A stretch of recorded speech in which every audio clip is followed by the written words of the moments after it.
One of the most consequential things that will happen this year is the presidential elections in the United States. And no matter who wins and how things shape from January to November, the ultimate victor on the 5th of November will have a very big role in shaping how the world order moves from here.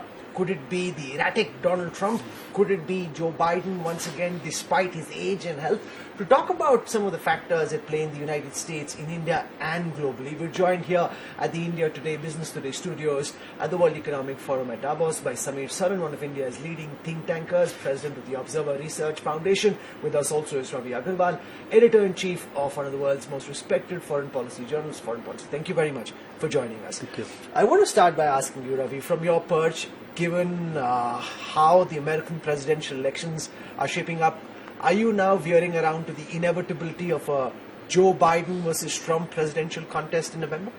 Yeah, absolutely. It's as close to inevitable as it gets. It would take a dramatic turnaround in the courts for Trump to not be the candidate.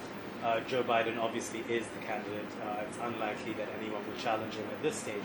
So given that we're looking at Biden-Trump 2.0, I think it's time now for the world to try and understand what either side means for them, whether it's India, whether it's Europe. And there are a lot of big ticket issues, I think, that are on the table from a global sense. Americans, of course, will vote on largely pocketbook issues. And remember, again, many Americans, given how polarized America is, they already have a strong sense of which way they want to go. So a lot depends on turnout.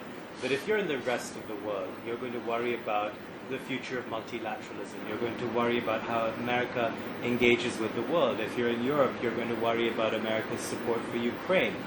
You're going to worry about how America might treat China, whether there will be a change, whether Trump 2.0 will be unleashed in a different way. So those are all concerns, I think, that the rest of the world is going to be thinking about very deeply. Candidate Trump so far has seemed more calibrated and balanced than the mercurial Trump we saw first time round. Is that just a facade, or could this be the new Trump? Because his advisors seem to suggest that he's a changed man. Is that even possible? I'm not so sure that I would say he's calibrated. He has said on the campaign trail that he will go after people who didn't support him or weren't loyal to him. He's said all kinds of things that would worry any supporters of democracy in the United States, any supporters of the rule of law. I think it's immensely worrying. It's not just whether you're red or blue, Republican or Democrat. A return of Trump would prove to Americans and the world that his 4 years weren't a blip, that the chaos and the sense of vengeance is very real. I think he has been very clear that he would go after a lot of people. That a second term would be the term where he now knows exactly what to do. He would be unleashed in a sense. There's a lot to worry there. Samir, what could President Trump mean for India and for the world in your view, if it does come down to that? Rahul, I think first, before I respond to that particular question and try to warm myself up in this freezing temperature, let me just observe something from what Ravi just mentioned.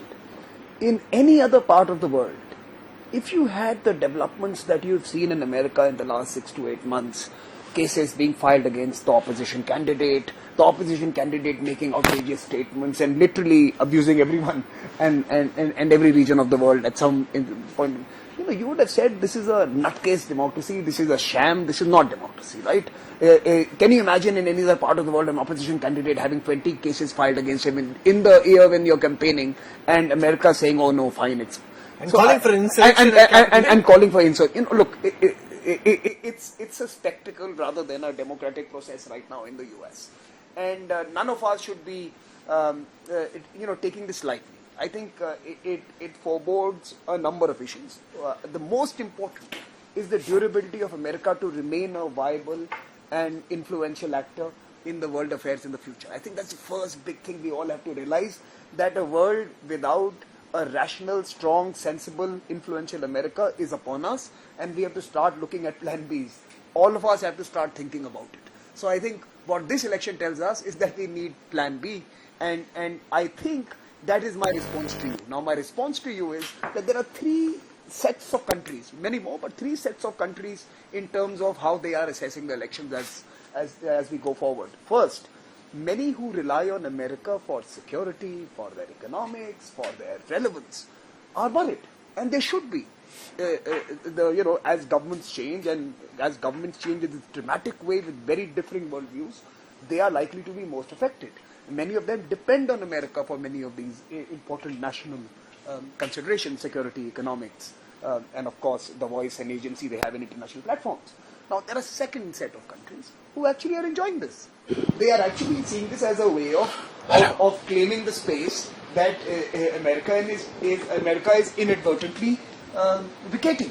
So there are many who see this moment as a moment to actually claim those spaces, make themselves more heard, make themselves more integrated into communities that would have otherwise preferred to be somewhere else. So, and that's the second set of nations. The third, and I think those are possibly countries such as India, who are carving out new arrangements, who are building resilient mechanisms to manage the ebbs and flows of American politics. So you see a concerted effort by many of the emerging powers to actually not take sides or root for one particular outcome, but rather build your own capacities and capabilities and partnerships and friendships and alignments so that you can in many ways ride the storm. Now, India is perhaps one amongst a handful, and I'm being a little optimistic here, is amongst those rare countries who are impervious to regime change in America, if I could use that word that Americans used for third world countries in the last century. So when a regime change happens in America, we would largely be impervious, because it is a broad-based relationship where you have both parties agree on at least the core of the relationship. Of course, the progressives have their own agendas, and the mercantilists have their own grouse with India. Both of them have some bits of grouses, but largely the trunk of the relationship has remained unchanged and has only grown and become stronger in the last 20 years across presidents, across prime ministers on both sides, right? And I think India would have to continue to focus on building the institutions that will drive the relationship forward, and not necessarily worry about the politics that is going to be defining the sound bites. We have to work with the intelligence folks, the military folks, the business folks. We have to work with the regulators. We have to work with the green transitions folk. We have to navigate the IRA and its implications on us. We have to work with them on creating global governance for technology and AI and all other disruptive innovations that are happening. So I think our relationship is now far more nuanced and deeper than an election. Ravi, a very tight election. What do you think will ultimately decide whether Biden prevails or Trump? Turnout, for one. Even in Iowa this past week, we saw extreme cold temperatures leading to a decline in turnout, which could have affected some of the other candidates. Not Trump, clearly, because a lot of his supporters are very motivated and care a lot about getting out and supporting him. But I think turnout will matter a lot. And remember, the American election process is very strange. You've got basically around 50,000 people in 4 odd states that are going to end up deciding this election. And so a lot will hinge on how they see the contrast between Trump and Biden in the weeks leading up to the election. For example, over the last few weeks, a lot of Democratic strategists have been very worried about polls suggesting that Arab Americans are unhappy with Biden because of the way in which America has handled the conflict in the Middle East. Now, for example, if you're in Dearborn, Michigan, which is a battleground state, that is going to affect Biden. The question is, 1 year from now, in this case 10 months from now, are voters going to remember that? Are they going to focus on Gaza if you're Muslim American, or are they going to focus on the fact that the other guy, Trump, is a president who tried to enact a so-called Muslim ban? So the stakes, I think, both sides will be trying to make very clear the contrast between the candidates. And I think a lot will depend on the mood and the moment. For example, with the economy, experts now are quite sure that the economy is actually doing much better than people believe it is doing. And part of this is because economic indicators are a lagging indicator. But ultimately, you can't tell people what to feel. If people feel that inflation is biting them, you can't tell them otherwise. a lot will depend in the next few months whether wage inflation catches up with real inflation, whether people begin to believe that actually they are doing better than they were. Part of the problem here as well is this is not just about economics, it's about behavioral science. For example, if you get a 10% raise, but inflation is 9%, you believe that you deserved the 10% and you did not deserve the 9% inflation. So you're still going to complain about the price of bread and eggs being higher than they are because you like to complain about it. So Biden's going to have to battle all of those factors, incumbency, and of course his age, concerns about that, although Trump is not that much younger. So what are you making of the fact that young Americans in the recent data seem to be suggesting that they like Trump? It is worrying. And part of this, again, remember, for the last 8 odd years, all of us have kind of bored ourselves to death trying to examine and think backwards about why people voted for Trump. And we've gone through a cycle of various theories. The theories include that some Americans felt left behind. Some theories are about white supremacy. Some are about anti-globalization. Some are about anti-cosmopolitanism. Who knows what the exact reason is, but there is something. Something in America is broken in that there's a rising sense of distrust about so-called seemingly smug kind of Clinton-era strategists in D.C. There's a lot of disillusionment about the way in which government works, and there's a lot of polarization which comes in part from the way the media is set up in America. All of these forces are going to collide. I'll add one more, mis and disinformation. All of us are extremely worried about how that might play out in this election. It played out in the last 2 elections. You'll remember that there were fears that the Russians had tried to interfere in 2020 and before that. This time it's going to be worse. And here at Davos, a lot of us are talking about AI and how that might play a role in mis and disinformation, and Americans are extremely vulnerable to that, given the way in which the media ecosystem works there. So there are a lot of worries, there are a lot of concerns. We'll have to see how it plays out. But again, an extremely small number of people hold the fate of America and maybe even the world at some level, or at least multilateralism. Let me just qualify that. A small number of people, all on TikTok, hold the future of America in their hands. It's amazing. They're a country so sophisticated in its technology prowess. America, it's the fountainhead of innovation. It's so meek and it's so naive in tech revelation that they're still debating whether TikTok is something that is good for America or bad for America. I mean, that's an aside. Yeah. But I think... No, but when Trump won the first time, the sense outside was, maybe post Barack Obama, a lot of Americans started feeling that he got left behind and this is the pushback of middle America. What does it mean about America, in your view, if Trump were to win again, or at least, be on the ticket and make it a real tough election? Look, I think Trump is an unusual candidate. He was the first American president who defeated 2 parties to win the presidency. Everyone normally fights from a party. He defeated the Republicans first, then he defeated the Democrats, and then he became president. So Trump is a cult by himself, and we have to understand that in a presidential form of government, we were always worried that we might have a runaway individual, and Trump is precisely that. So I think Trump represents a break from America's rather stable recent history of more than 100 years, where you have not witnessed a runaway train, such as what Donald Trump represents. Now, what does he fight on?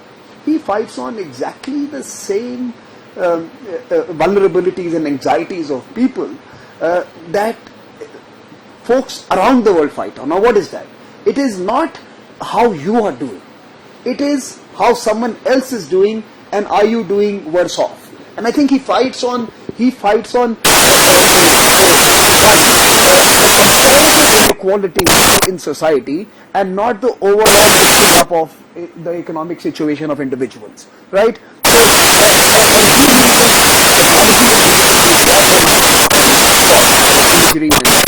And psychology in the past to reinforce the point. Migrant is the problem if you're not doing well. Migration is the problem if you're not doing well. Communities, certain specific communities are the reason why you are.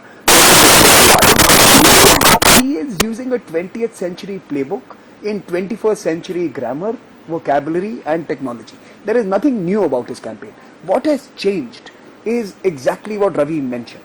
The public sphere in America had ignored the half of America for the longest time.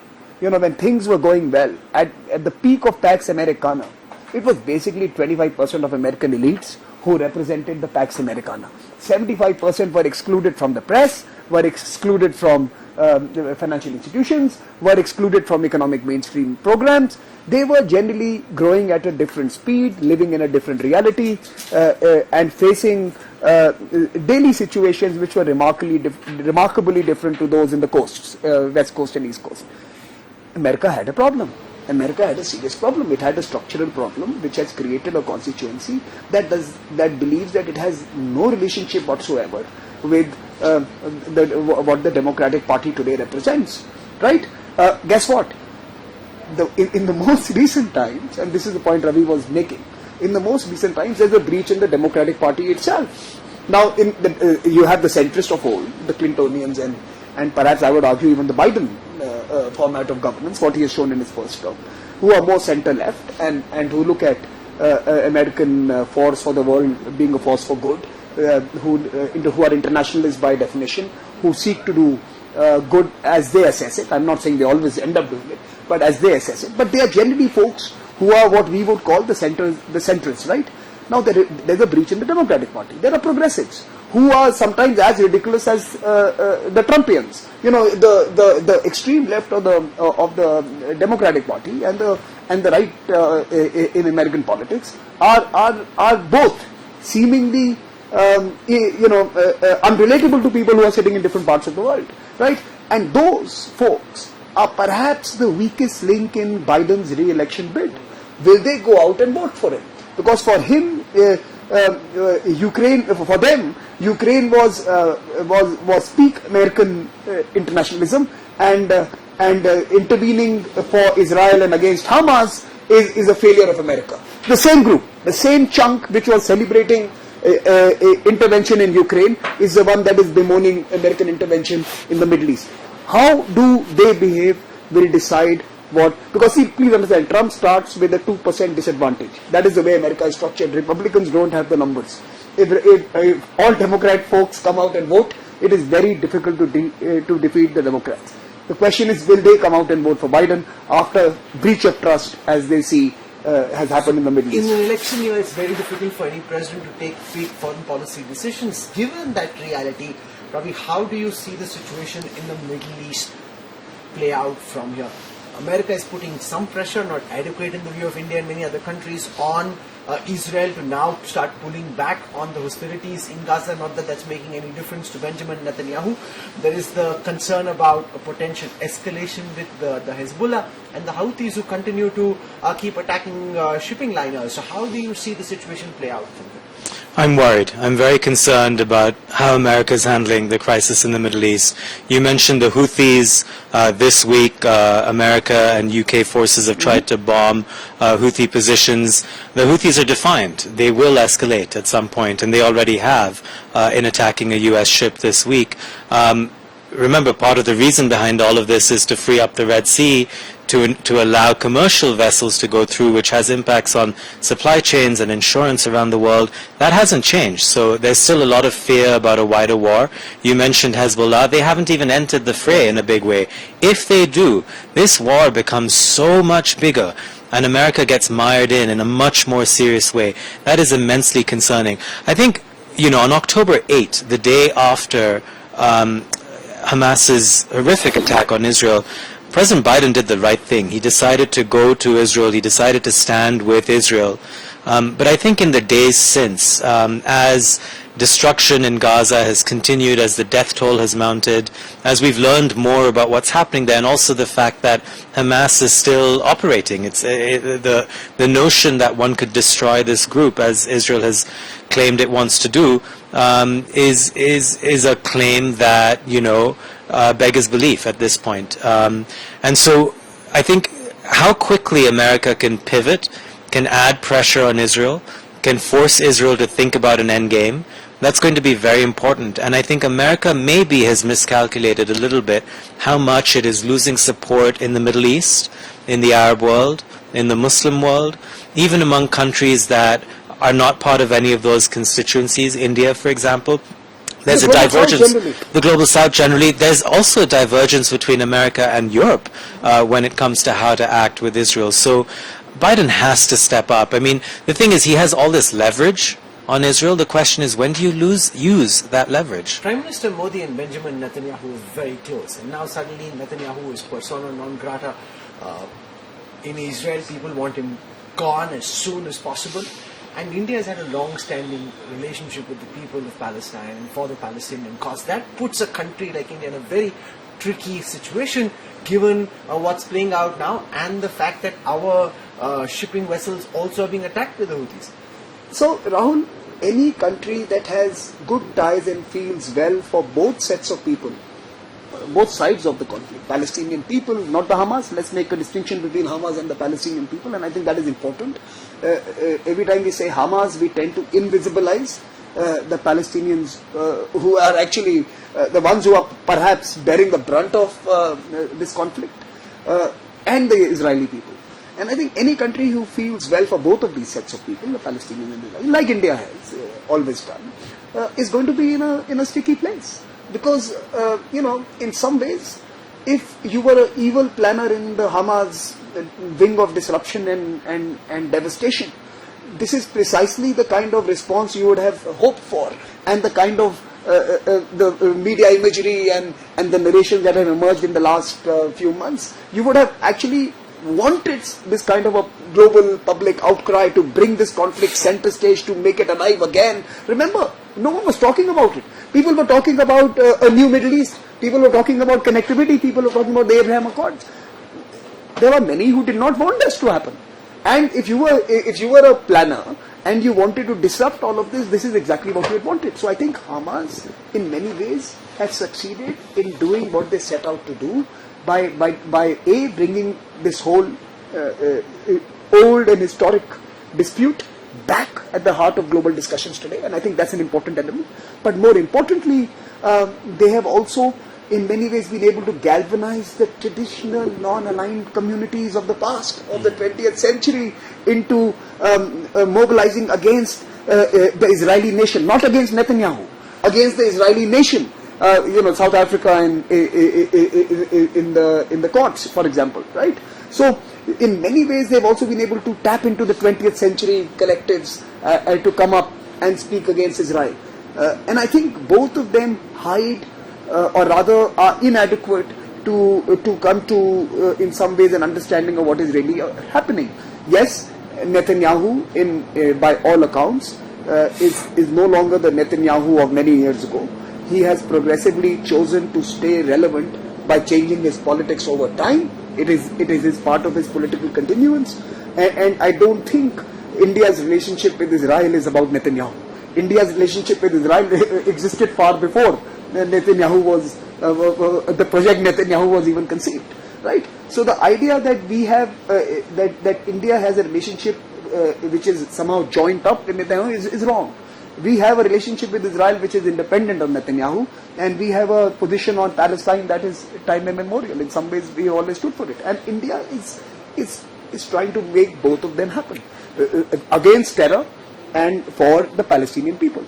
And we have to do both of them. Let's spend a moment on the Russia-Ukraine conflict. President Vladimir Zelensky is at the World Economic Forum Congress Center at the moment. In fact, as I was coming up, I just bumped into him as he was walking in for his session. And the narrative at Davos seems to have changed on Ukraine. Last year the question was, could there be a palace coup against Putin? Previously the question was, how long will the war go on for? At one point in time there was a question, can Putin and Russia lose? Now the question is, can Putin actually win? What's your sense? Look, I think more than win or lose, this has been a conflict that, seems like it's going to go on for a while. And I think you have to think of it in terms of what changes the status quo, and at what point will the Ukrainians want to try and push for a settlement of sorts. Maybe Putin doesn't want it. Well, Putin actually privately has signaled that he would be willing to seek a settlement of sorts. And wasn't that earlier when we didn't know as much as we do now, and the fact that maybe Trump wins in the US and Putin says, hey, I just need to hold on to November, and after that I could knock these guys out? Yeah, that could well be the case. Putin is betting on Trump winning, for sure. Ukraine is betting on Biden winning, absolutely. So the stakes are clear there. I think both sides also will want to try and push for a settlement at a time when they are in the ascendancy. So, the timing is going to be very important for both sides.